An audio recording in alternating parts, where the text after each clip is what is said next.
The casting of Frank Stone not only leads players into a story across time, but dips into Dead by Daylight's own horrific backstory in such a way that it gives the game its own unique feel. As someone who has only played The Quarry and Until Dawn, if you're going into this game expecting a similar experience, you may be disappointed. Instead of focusing on the characters and their backstories, the devs shift to a larger world view with the underlying lore at its center. But this is something that, frankly, got me excited as a somewhat seasoned Dead by Daylight gamer. I have to admit, the countless DVD Easter eggs were a highlight for me as it tested my own knowledge of the game in an immersive way. Though, this does lead me to worry that a basic knowledge of DBD's lore is needed to understand the story. Some kind of hammer. I wonder if it's from the statue of that little dude. It is, it's Billy's hammer. Thinking back, they do explain some aspects of what was happening, but even as someone who had an idea of what was going on, the devs even left me with questions at the end.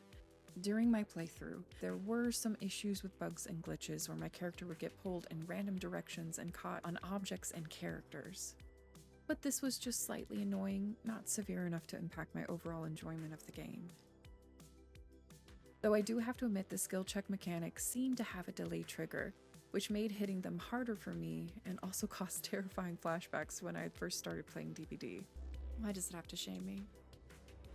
I guess I just have to go earlier. This is so delayed. Nope, that was too early. Nice going. Chris, shove it. I don't like you anyways. But overall, these things were rather minor, and the devs actually implemented new mechanics in the game that made navigation of the story easier for me. Though this does lead me to the biggest issue I had with the game: the writing.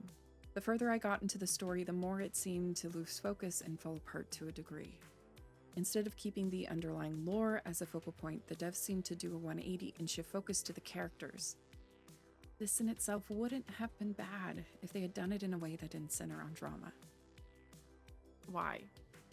Where is this coming from? This doesn't make sense. Why? There's something I'm missing that I'm just not understanding. Maybe I didn't catch it, but I saw nothing suspicious. I don't know why he's impatient with him. Out of nowhere, characters that had seemed to have good relationships were fighting and referencing backstories that I hadn't been told. This sudden shift to petty behavior pulled me from the story enough that I even started to make fun of the reactions and choices I was faced with. Another issue with the writing is the characters seemed to get caught in a loop, where they were repeating information, even reacting to things, as if they hadn't just gone through a scene where everything was explained. I wish the devs would have focused less on drama and kept their eye on the larger picture, because it didn't add to the story and took away precious time they could have used to fix plot holes. So is this a perfect game? No.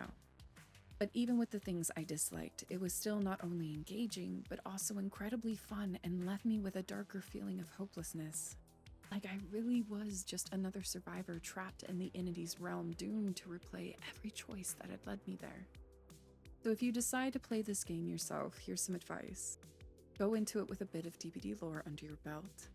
Be ready for the skill checks. Remember, altruism kills. Do this and you might just find your way to a better ending than I did. And now, let the trial. Oh God.